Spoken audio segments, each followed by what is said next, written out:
성인으로서의 프란체스코의 모습을 이렇게 생각을 해보면은 어떤 특별이나 어떤 두드러진 특별한 업적이나 아니면 두드러진 어떤 사건들보다는 그분의 삶 전체를 통해서 그 성성이, 성인다움이 잘 드러나지 않나 생각을 합니다. 물론 성인의 삶에는 우리의 거대한 수도회를 창설했다라는 그런 업적도 있고 또 오상을 받으셨다라는 보통 사람들은 경험하기 힘든 그런 초자연적인 어떤 기적적인 사건들, 그런 일들도 물론 있었지만 사람들이 프란체스코에게서 느끼는 그 특별한 성인으로서의 느낌은 그런 일들보다는 그분의 온 삶과 인격을 통해서 드러나고 있지 않나 생각을 해봅니다. 평범한 그 시대의 젊은이였습니다. 프란체스코는 그런 젊은이가 평생을 회개의 삶을 살아가면서 보여줬던 그 겸손함, 그리고 단순함, 그리고 가난한 삶, 그리고 그런 삶 속에서 점진적으로 이루어진 영적 성숙의 과정에서 사람들은 오히려 그 성인다움을 더 크게 느끼고 그 성성을 더 친근하고 또 강렬하게 느끼고 있지 않나 생각을 합니다. 그런 모습을 통해서 지난 800년의 역사 속에서 수많은 사람들이 그 삶에 감동을 했고 또 적지 않은 사람들이 그 여정에, 프란체스코가 걸어갔던 그 여정에 동참을 했던 그런 매력이 바로 거기에 있지 않나 생각을 합니다. 그리고 그런 의미에서 봤을 때 그 생애 말미에 작성된 이 태양 형제의 노래는 대단히 중요한 의미를 갖습니다. 만약에 그의 삶이 영적인 성숙의 여정이었다면 그 생애 말미는 영적으로 가장 성숙한 그런 시기라고 할 수 있고, 바로 이 노래는 그 시기에 프란체스코의 눈을 통해서 바라본 세상이 어떠하였는가를 우리에게 전해주고 있습니다. 이 노래가 만들어질 당시에 프란체스코가 처했던 그 상황은 꽤나 많이 알려져 있습니다. 육신에도 깊은 병이 들어 있었고 또 정신적으로도 마음으로도 지칠 대로 지쳐 있는 그런 상황이었습니다. 프란체스코의 전기를 연구하는 많은 학자들은 프란체스코가 생애 말미에 보여줬던 여러 가지 행동들, 태도들 안에서 굉장히 심각한 우울증의 증상을 보인다라고까지 이야기를 합니다. 우리가 알고 있는 그때 프란체스코의 상황을 생각을 해보면은 정말 우울증에 걸렸어도 별로 이상하지 않을 만큼 그 성인은 힘든 그런 시간, 그런 시기를 보내고 있었죠. 그래서 성인에게는 어떤 방법으로든 좀 위로가 필요했고 그 방법 중에 하나가 아마 노래였던 것 같습니다. 프란체스코가 원래 노래를 좋아했고 노래 부르기를 즐겨 했다라는 내용, 그 이야기들은 여러 자료들을 통해서 많이 증명이 되고 있습니다. 노래를 통해서 위로를 받고자 했다라는 거, 오늘날의 기준으로 우리가 생각을 하면 안 되는 게, 오늘날에 우리가 몸이 아프고 힘들면은 당연히 약도 먹고 진통제도 먹고 병원도 가죠. 그러면 의학적으로, 생리학적으로 그러한 병을 낫게 해주거나 아니면 최소한 고통을 줄여주는 여러 가지 방법들이 있는데, 그 당시에 병이 걸렸다라는 것은 고스란히 그 고통을 참고 감내해야 하는 것을 의미했습니다. 그리고 그 노래라는 것은 그 고통을 줄여줄 수 있는 몇 안 되는 요법이었을 겁니다. 그래서 그는 그런 노래를 통해서 위로를 얻기를 바랬다라고 생각을 합니다. 그리고 우리는 이 노래를 통해서 프란체스코가 구체적으로 무엇으로부터 위로를 얻었는지도 알 수 있습니다. 우리가 고통스러울 때 그 고통을 잊기 위해서라면은 그 고통과 정반대되는 지점에 있는 내가 가장 좋아하고 즐거워하고 기뻐하는 것을 생각하기 마련입니다. 먹을 거 좋아하는 사람은 맛있는 음식을 생각할 거고, 술 좋아하는 사람은 술 생각할 거고, 도박 좋아하는 사람들 화토장을 생각을 하겠죠. 그런데 프란체스코는 그 노래 속에서 세상을 바라보고 있습니다. 프란체스코가 떠올리는 것은 평생을 그 순례의 길 위에서 바라보았던 바로 그 모든 세상, 피조물의 모습이었다라는 거죠.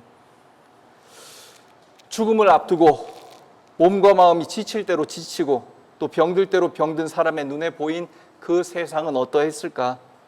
그리고 어떻게 보였길래, 그리고 프란체스코는 무엇을 보았길래 그 모든 고통으로부터 벗어날 수 있는 위로를 얻고 또 그 위로를 자기뿐만이 아니라 세상의 모든 사람들과 나누고 싶어 했을까? 이 시간을 통해서 저는 태양 형제의 노래에 담겨 있는 그런 프란치스코의 세상을 바라보는 눈, 프란치스코의 세계관, 그리고 그 속에서 발견할 수 있는 위로와 희망의 메시지를 한번 생각을 해보려고 합니다.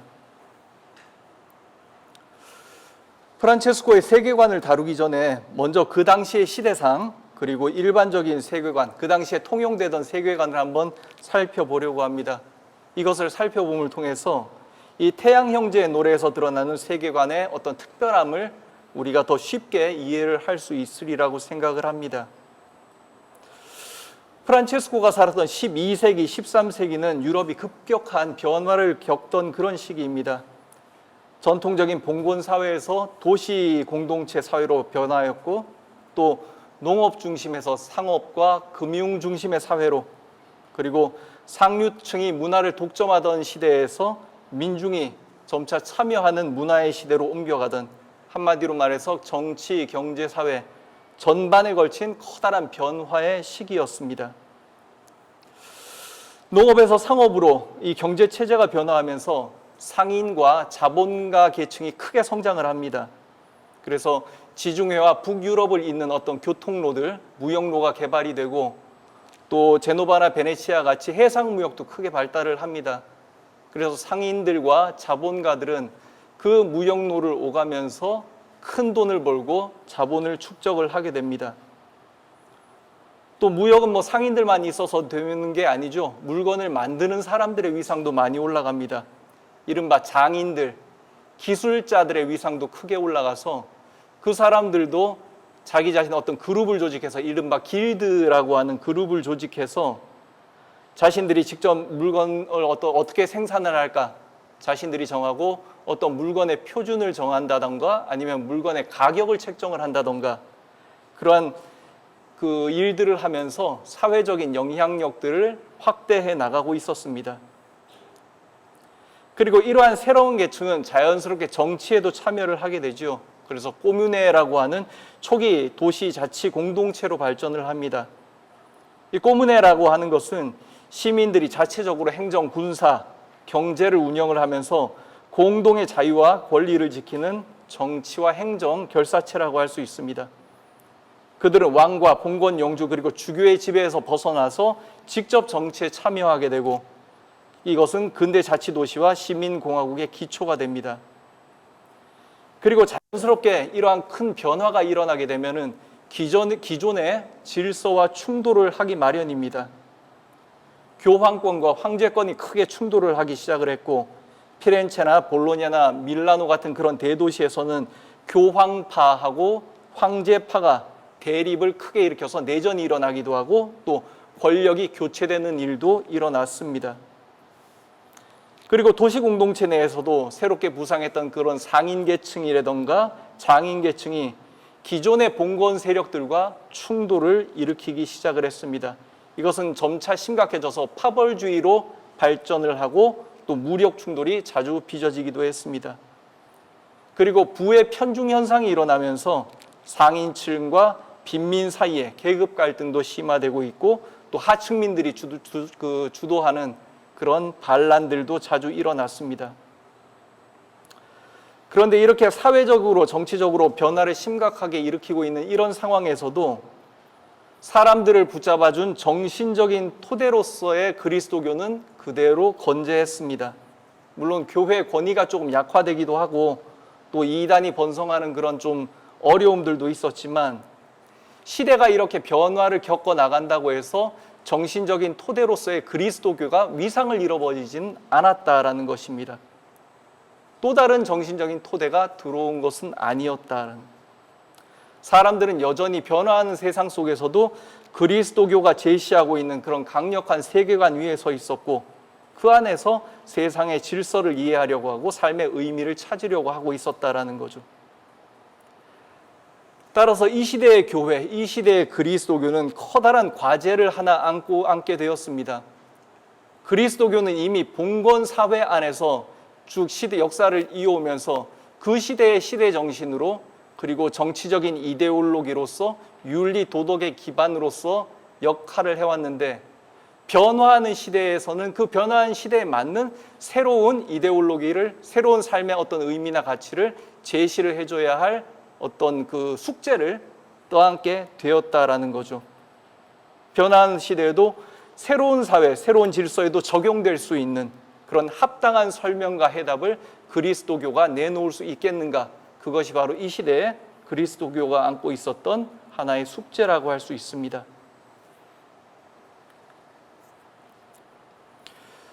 그런데 그런 부분에 있어서 교회, 요즘도 그렇지만 교회 그리고 그리스도교라는 것이 시대의 변화에 그렇게 능동적으로 그리고 빠르게 대응을 하지는 못하죠.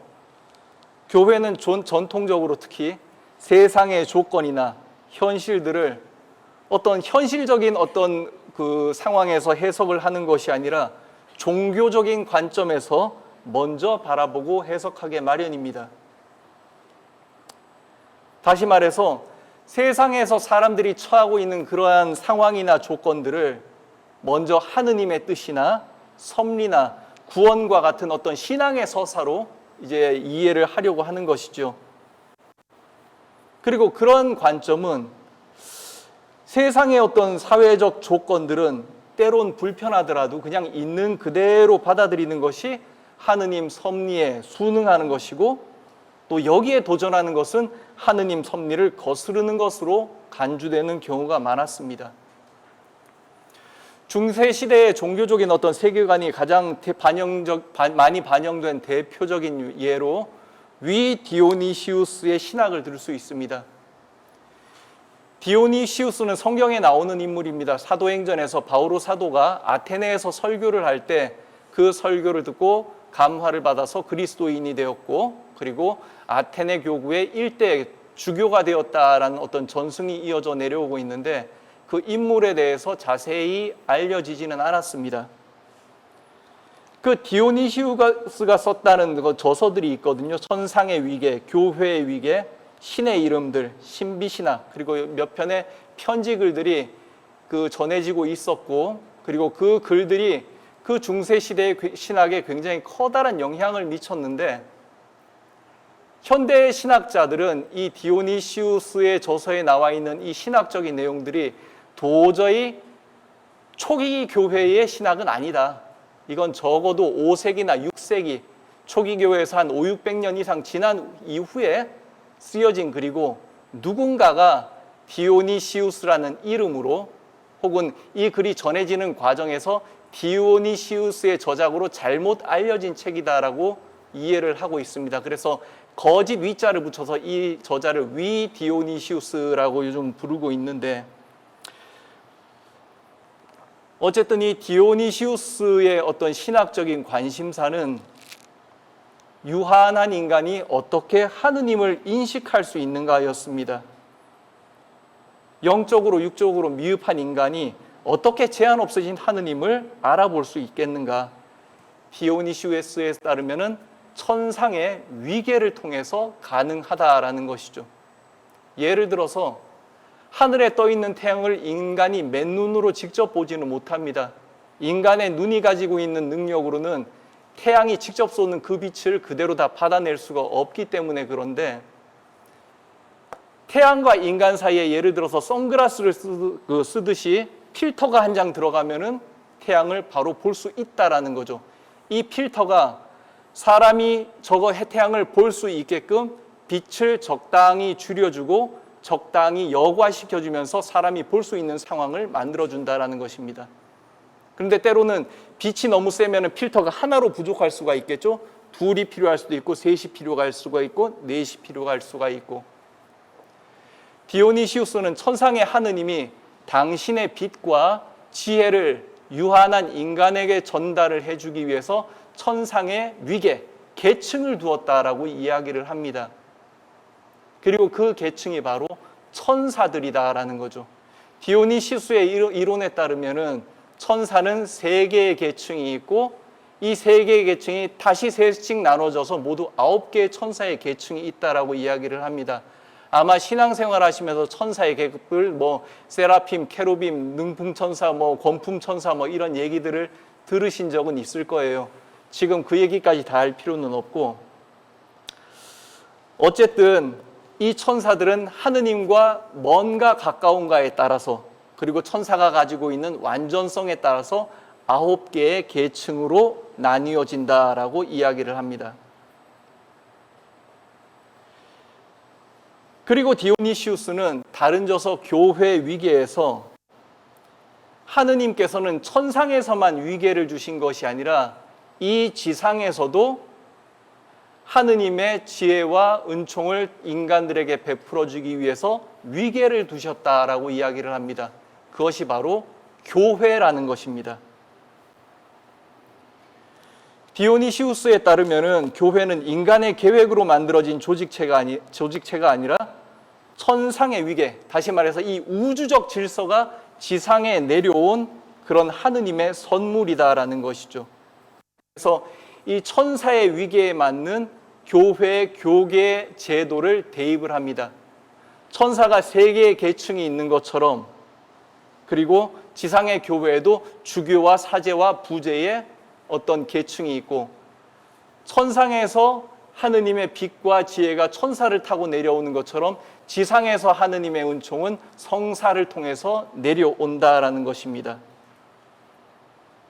이 디오니시우스의 해석은 특별히 이 교회의 권위에 확고한 신학적인 정당성을 부여합니다. 다시 말해서 교회는 단순히 인간이 만들어낸 조직체가 아니라 하느님의 선물이고 천상의 조직이 그대로 옮겨진 모방, 천상의 이콘, 천상의 이미테이션이다라는 것이죠.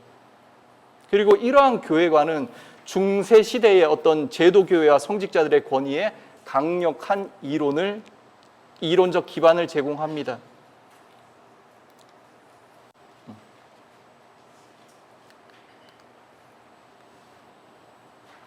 이러한 디오니시우스의 신학은 중세 시대에 와가지고 공고하게 자리를 잡습니다. 특히 중세 시대 이제 최고의 신학자라고 불리는 토마스 아퀴나스는 이 디오니시우스의 위계에 대한 어떤 사유를 그대로 개성을 합니다. 토마스 아퀴나스의 저서에 보면, 신학대전에 보면은 디오니시우스라는 이름이 1700회 반복이 된다라고 하는데, 그만큼 그는 디오니시우스의 이론에 심취를 했고, 인간이 이성으로 적용할 수 있는 모든 부분에도 이 천상의 위계, 이 천상의 조직을 토마스 아퀴나스는 대입을 합니다. 다시 말해서 교회뿐만이 아니라 사회적인 계급제도, 아니면 어떤 법적인 체계, 이런 거에도 모두 천상의 위계가 있다라는 것이죠. 그리고 이런 위계라는 것은 하느님으로부터 나와서 다시 하느님으로 돌아가는 하나의 순환 구조이기 때문에 인간이 하느님의 은총을 받고 구원을 받기 위해서는 반드시 이 조직 안에 들어와야 한다라는 것이 토마스 아퀴나스의 대체적인 이론입니다.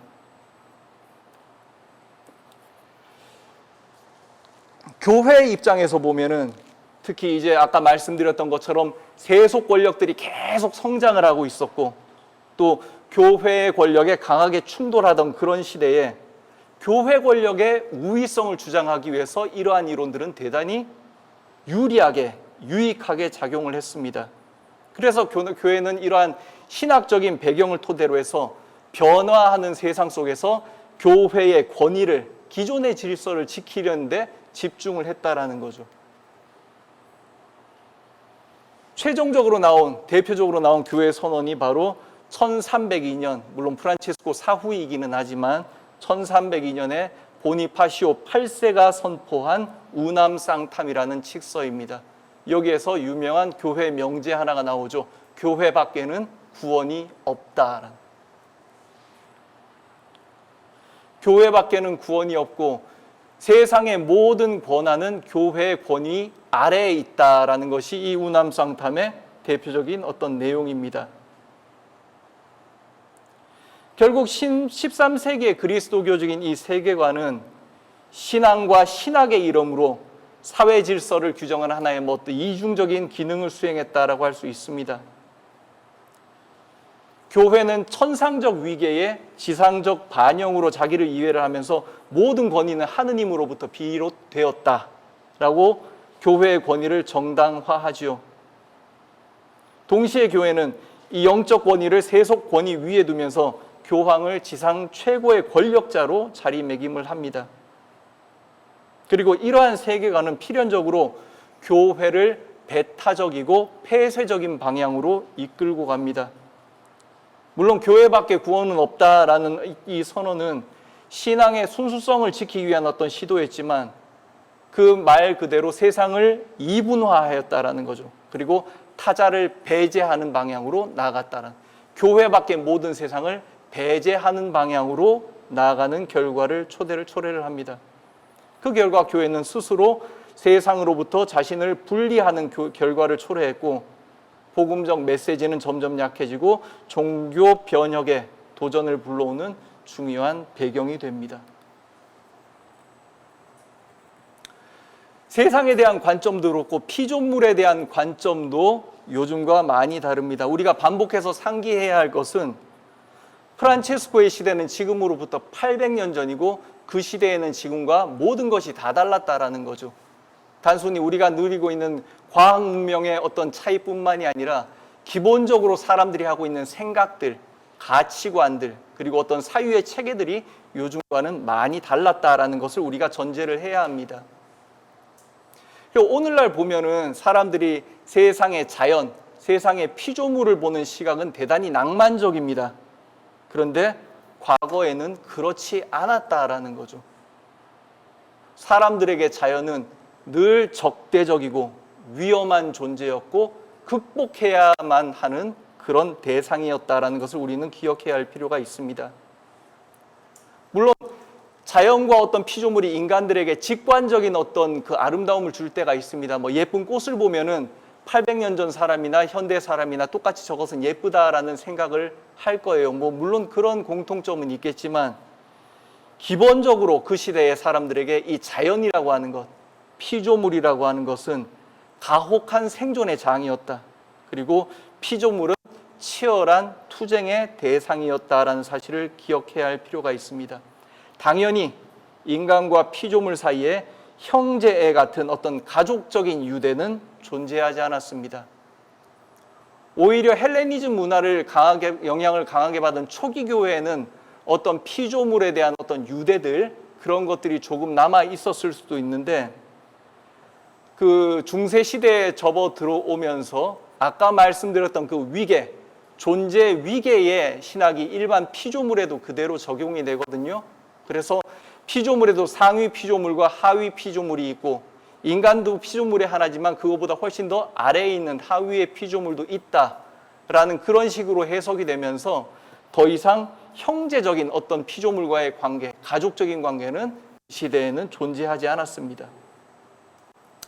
게다가 그 시대는 이제 이단의 시대였죠. 이단의 시대였고, 이단들은 기본적으로 피조물들, 세상의 물질들을 죄악시했습니다.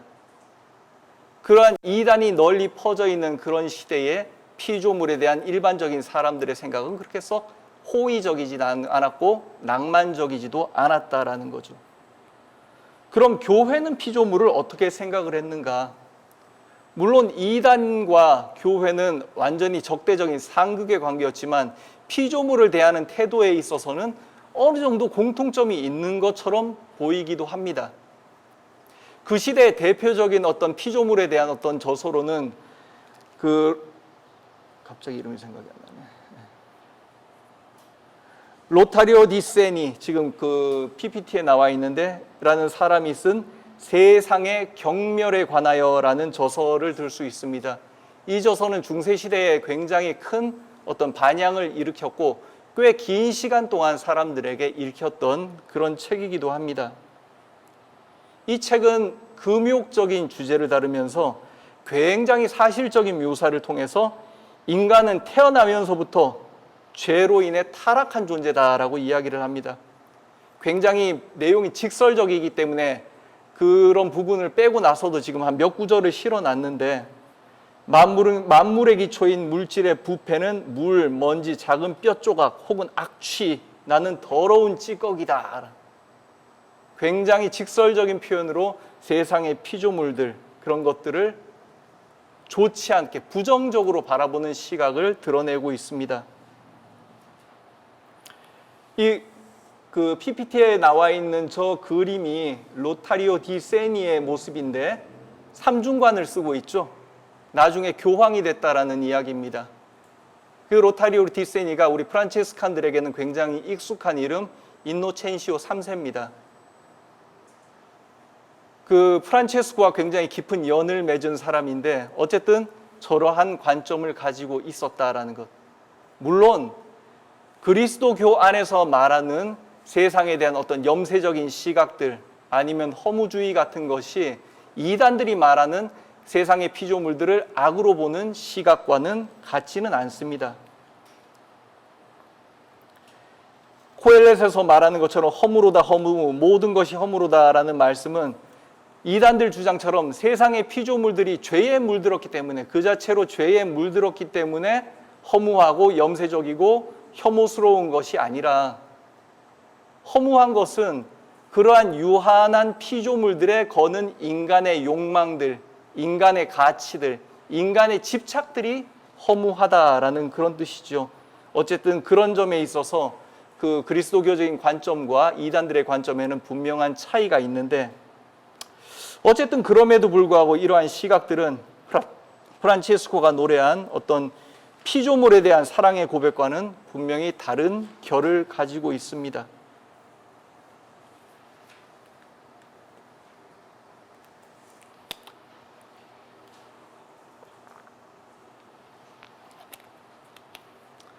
프란체스코는 이러한 세계관들, 이러한 분위기 속에서 태어나고 성장을 했습니다. 어떤 한 사람의 개인의 어떤 가치관이나 어떤 사고의 체계는 어느 날 갑자기 그냥 우연히 생긴 것이 아니라 자기가 태어나고 성장한 어떤 환경에 영향을 받게 마련이지요. 지금까지 살펴봤던 것처럼 프란체스코는 유럽 전체가 정치, 경제, 사회 전반에 걸쳐서 격변을 겪던 시대, 동시에 그리스도교 전통과 교회 권위가 확고하게 자리를 잡은 그런 시대에 태어나고 성장을 했습니다. 그렇기 때문에 프란체스코 안에는 두 가지의 모습이 동시에 다 나타나는 것 같습니다. 기존 질서에 순응하고 또 거기에 순종하는 그런 태도가 나오는 동시에 새로운 세상을 꿈꾸고 그곳으로 막 나아가려고 하는 그런 모습도 함께 보인다라는 것이죠. 프란치스코가 자신의 어떤 회개하는 사람으로서의 삶의 사명을 이해하는 데 있어서 중요한 계기가 되는 사건이 하나 있었습니다. 우리가 다 아는 이야기인데 프란치스코가 어느 날 다미아노 성당 안에서 기도를 하고 있을 때 성당의 십자가에서 프란치스코야 내가 보듯이 무너져가는 나의 집을 고쳐라라는 하느님의 말씀을 듣죠. 이 말씀이 프란체스코에게 가장 처음으로 주어진 사도적인 소명이었습니다. 그런데 그때 프란체스코는 이 말씀을 정말 무너진 교회 건물을 고치라는 말씀인가 보다라고 이해를 합니다. 하느님의 말씀을 받아들이는 어떤 영적인 이해력이 그 당시에 프란체스코는 딱 거기까지였다라는 거죠. 그때 프란체스코에게 주님의 집, 하느님의 집은 곧 성당 건물이었던 것입니다. 하지만 이 회개의 여정이 이어지면서 하느님의 말씀을 듣고 이해하고 수용하는 능력이 점차 향상되게 됩니다. 그리고 그러한 그의 영적인 성장은 수도의 발전과 궤를 함께 합니다.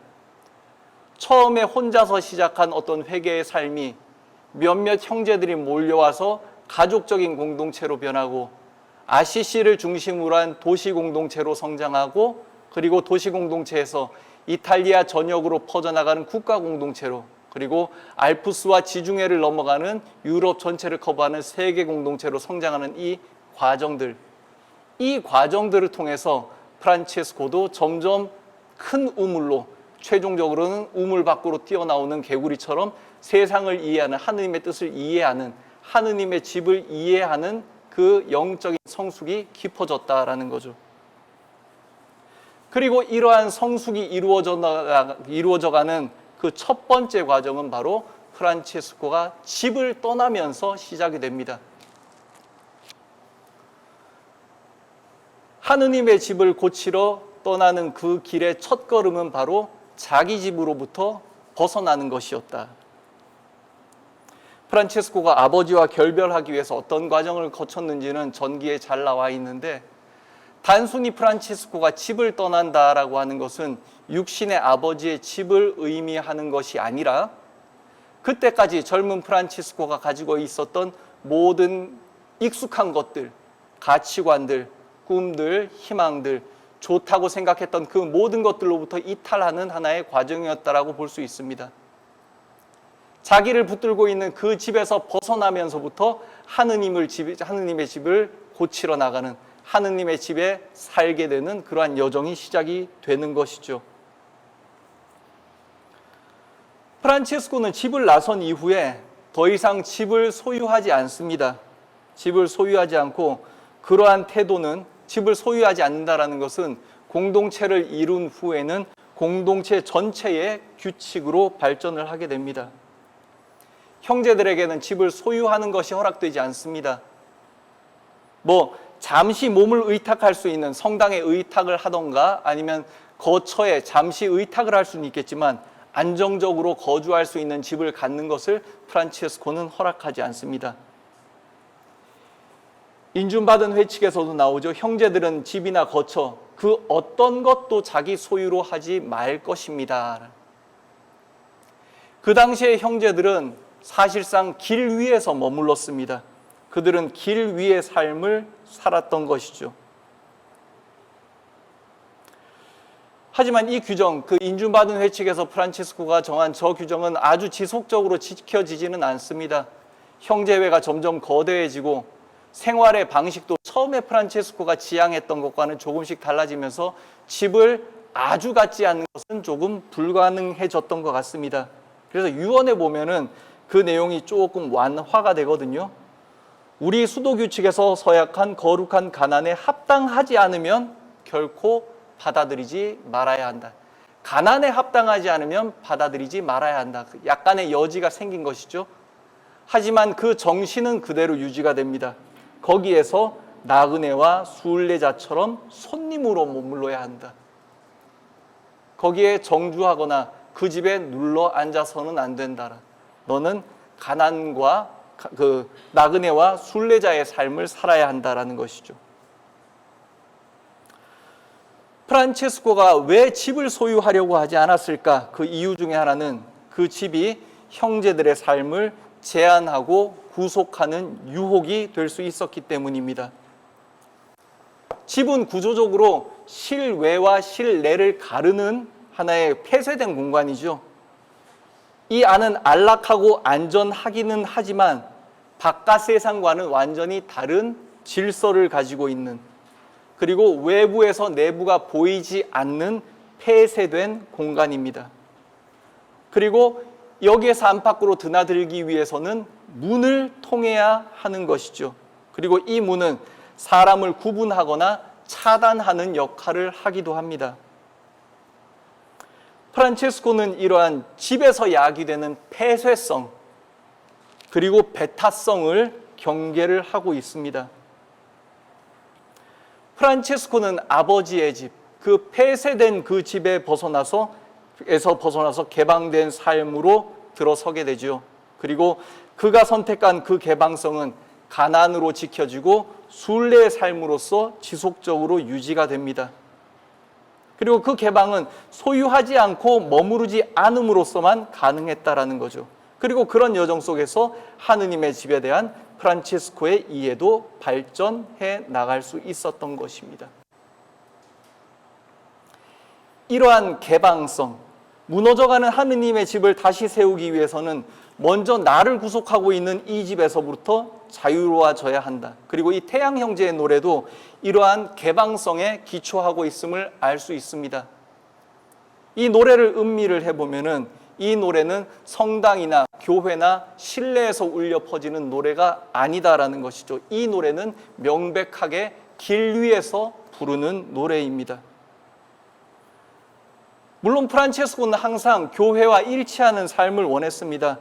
회개 초기에 성당에 대한 그 믿음을 주신 것이 하느님의 선물이라고 생각을 했고, 자기가 부족하거나 궁금한 부분이 있을 때는 항상 교회와 사제를 찾아서 도움을 청했고, 그리고 교회의 권위에 끝까지 의탁하면서 생활을 하려고 했던 어떤 교회에 밀착하려고 했던 그런 모습들이 분명히 있습니다. 하지만 동시에 프란체스코는 교회에 매이는 것이 아니라 당시 교회가 수용하지 못했던 새로운 길을 걷고자 했다라는 것이죠. 프란체스코는 전통적인 수도 공동체와는 다른 삶을 살기를 원했고, 기존의 방식과는 다른 사도직과 다른 생활 양식을 원했습니다. 이러한 프란체스코의 태도는 반교회적이라는 것이 아니라 오히려 복음에 충실하면서 교회가 새로운 시대를 향해 나아갈 수 있는 방향을 제시를 하고 있습니다. 그리고 이러한 프란체스코의 방향 제시는 완전히 새로운 것이라기보다는 이미 서민들 사이에, 그 당시에 평범한 사람들 사이에 널리 퍼져 있던 하나의 열망의 반영이었습니다. 그 당시에 평범한 사람들은 굉장히 커다란 열망들, 특히 그 새로운 시대에 걸맞는 어떤 새로운 신앙에 대한 어떤 적극적인 열망을 가지고 있었다라는 것이죠. 하지만 교회는 그것을 허락하지 않았습니다. 아까도 말씀드렸던 것처럼 계속 배타적이고 그리고 폐쇄적인 방향으로 나갔기 때문에 평범한 사람들이 교회에 기여하는 것을 그렇게 허락하지 않았다라는 거죠. 하지만 프란체스코는 그러한 평범한 사람의 갈망에 적극적으로 응답을 합니다. 그리고 모든 사람들을 내 이웃으로 받아들였고 또 그들의 이웃이 되어 주었다라는 것이죠. 인준받지 않은 회칙에서는 폐쇄성과는 대비되는 개방성을 강조하고 있습니다. 그리고 여기에서 말하는 이 개방성은 어떠한 차별도 없고 어떤 구별도 없는 전적인 개방이라고 할 수 있습니다. 인준받지 않은 회칙 7장에선 이렇게 얘기를 합니다. 형제들은 은수처들이나 다른 거처들 어디에 있든지 간에 어떤 곳도 자기의 것으로 소유하지 말고 또 누구와 다투면서 그것을 지키려고 하지 않도록 노력할 것입니다. 그리고 찾아오는 사람은 누구나 벗이든 원수든 도둑이나 강도든 모두를 친절하게 맞아들일 것입니다. 나의 친구, 나의 법뿐만이 아니라 심지어는 원수나 도둑까지, 강도까지 누구든지 차별 없이 받아들여줘야 한다. 그리고 이러한 태도는 나중 훗날 이슬람 선교를 갔을 때 그 여지없이 이제 드러나게 되죠. 조금 긴 얘기인데 이것은 생략을 하겠습니다. 드리고 싶었던 얘기는 프란체스코가 이슬람 선교에 갔다 온 이후에 프란체스코의 기도문이나 아니면 편지 속에 이슬람 사람들의 기도 생활에 대해서 감화를 받았던 어떤 흔적들이 많이 나옵니다. 당시에 이슬람 사람들, 그 시대, 그 세계의 사람들은 교회의 가장 큰 적들이었죠. 그들은 처단되어야 할 대상이었지만 프란체스코는 그들 안에서도 감화를 받는 부분을 발견을 하고 그것을 자기의 것으로 만들려고 하는 마음이 있었다라는 것. 이것은 완전한 개방성 안에서만 가능한 일이었습니다.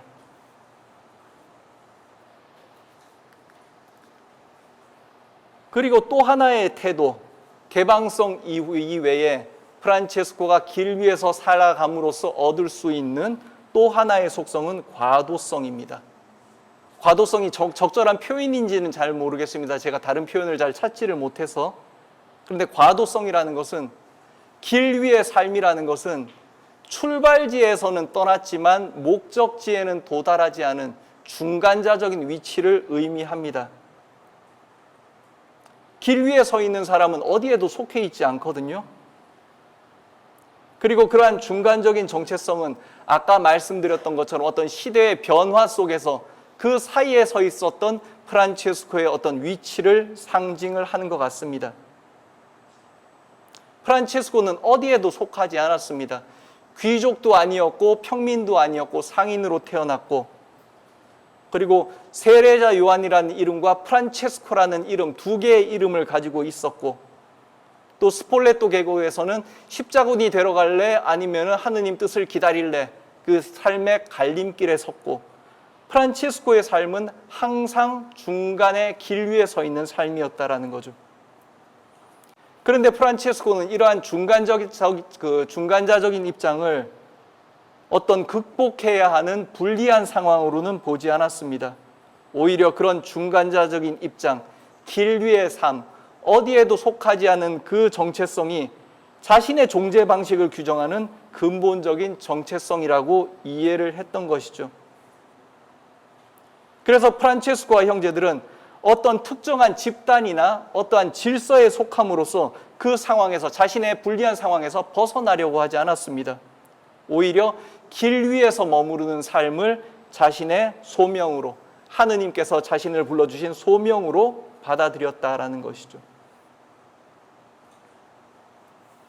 예수 그리스도의 공생활이 바로 길 위에서 이루어진 삶이었습니다. 그렇기 때문에 그분의 가르침과 발자취를 따르는 삶 역시 길 위의 삶일 수밖에 없고, 프란체스코는 자신이 속한 그런 역사적인, 사회적인 상황 속에서 그 말씀을 받아들였습니다. 프란체스코는 분명 자신의 시대와 그 사회에 속해 있었지만 동시에 그 시대를 넘어서 새로운 시대를 향해 나아가는 선지적인 순례자의 삶을 보여줍니다. 예, 태양 형제의 노래는 바로 이러한 세상을 노래하고 있습니다. 프란체스코가 향해 가고 있는 그 세상. 아마 어제나 아니면 다음에 이어지는 어떤 그 발표를 통해서 그 태양 형제의 노래에서 언급되고 있는 여러 가지 요소들에 대해서는, 그 의미에 대해서는 다시 설명이 있을 거라고 생각을 하지만, 저는 간단하게 설명하고 넘어가자면은, 프란체스코는 자신의 눈앞에 펼쳐진 이 세상의 모든 피조물들이 하느님을 찬미하고 있는 것으로 바라보았습니다. 그 찬미를 하고 있는데 그 찬미의 음성이 모두 똑같지는 않았다라는 거죠. 모든 피조물들은 각자에게 주어진 기능과 역할에 따라서 자신들의 역할을 하고 있었고, 그런데 그 역할들이 불협화음을 내지 않고 하나의 조화를 이루고 있었다. 그 조화는 어디에서 나오는가? 바로 가정적인 질서에서 나온다라고 보았습니다. 프란체스코는 아버지인 하늘과 어머니인 땅, 그리고 그 사이에 있는 모든 피조물, 다시 말해서 하나의 가정적인 공동체로 세상을 바라보았습니다.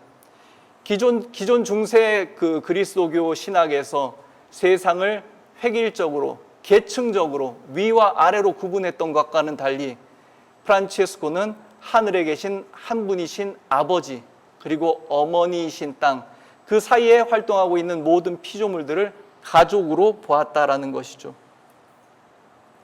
때때로 그 가족들, 형제와 자매들은 사람을 불편하게도 만들었습니다. 프란체스코가 언급하고 있는 해, 달, 별, 그리고 날씨, 물, 불, 이러한 피조물들은 사실 길 위에서 순례의 삶을 살아가는 형제들에게 때로는 굉장히 커다란 고통을 안겨주는 그런 대상이기도 했습니다. 단적인 예로 한번 들어보면은, 프란체스코가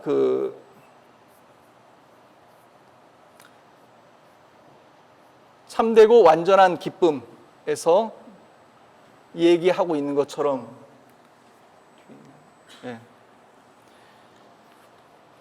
프란체스코는 태양 형제의 노래에서 날씨도 찬미하고 있는데, 길 위에서 순례의 삶을 살아가는 사람에게 이 날씨라는 것이 때로 얼마나 가혹할 수 있을 것인가. 참되고 완전한 기쁨에서는 아마도 프란체스코가 실제로 체험했을 법한 그러한 체험이 나오고 있습니다. 내가 페루자에서 돌아오는데 이곳에 밤이 깊어 도착합니다. 때는 겨울이고 진흙길이며 몹시 추워 나의 수도복 자락에 젖은 찬물이 얼어 고드름이 되고 그 고드름이 자꾸 다리를 때려 다리의 상처에서 피가 나옵니다.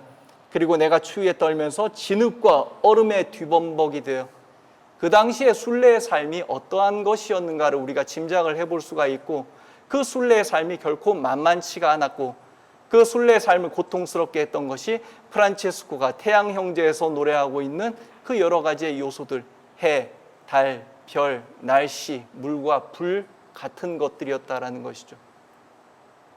때로는 형제자매가 사람을 힘들게 할 때가 있습니다.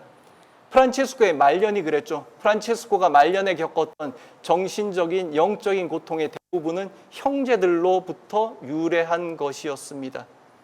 하지만 그 고통 밖에서 프란체스코는 하느님의 뜻, 하느님의 섭리를 읽을 수 있었고 그 모든 고통이 극복되는 그 과정은 바로 형제적인 사랑, 인내, 그리고 그 화해를 통해서 가능했다라는 것이죠. 그 모든 것을 프란체스코는 이 태양 형제의 노래를 통해서 부르고 있지 않나 생각을 합니다. 예, 태양 형제의 노래는 프란체스코가 순례 여정을 마감하는 하나의 마침표, 엔딩 음악입니다. 엔딩 음악이고 영적인 여정과 세계관이 집약된 하나의 신앙적인 선언이라고 할 수 있습니다. 프란체스코는 이 생의 말미에 병고와 내적인 시련, 공동체의 갈등이라는 이런 개인적이고 시대적인 삼중의 위기 속에서 삶의 의미가 무너지는 그런 체험을 하게 되는데, 하지만 그 고통 속에서 프란체스코는 피조물 안에서 드러나는 하느님의 현존을 발견하고 그것을 찬미의 언어로 노래를 하고 있습니다. 고통과 의심 한가운데서 울려나온 이 노래는 하느님께서 주시는 위로와 치유가 어떻게 이 창조된 세상을 통해서 우리에게 전해지는지를 잘 알려주고 있습니다. 그리고 오늘날 이 태양 형제가 갖는, 우리 시대에 갖는 의미도 굉장히 크다고 생각을 합니다. 무엇보다도 인간 중심, 개인 중심적인 이 사고가 팽배한 이 시대에 태양 형제는 유대를 이야기를 하고 있는 것이죠. 인간과 인간 사이뿐만이 아니라 인간과 모든 피조물이 가족적인 유대로 연결이 된 존재임을 일깨워주고 있습니다. 그리고 우리가 신앙인으로서 그리고 한 인간으로서 느낄 수 있는 모든 기쁨과 만족이 바로 이 유대를 통해서 흘러나온다라는 것. 깊은 병고 속에서 프란체스코를 위로했던 그 세상의 모든 피조물들의 찬미의 노래가 바로 이 태양 형제의 노래에 담겨 있고 우리 시대에 우리의 아픔, 우리의 고통을 치유할 수 있는 그런 음악으로도 울려 퍼지기를, 아마 프란체스코는 이 노래를 사람들에게 전파하기를 요청을 하면서 그러한 세상을 바라지 않았을까, 그렇게 생각을 해봅니다. 예, 준비된 것을 충분히 다 하지 못했고 지금 시간이 많이 딸려서 좀 급하게 했기 때문에 조금 듣기에 거북하시지 않았을까 생각을 합니다. 예, 저의 부족함으로 널리 이해를 해주시고 형제적인 사랑으로 많이 좀 배려를 해주셨으면 좋겠습니다. 예, 이상으로 발표 마치도록 하겠습니다.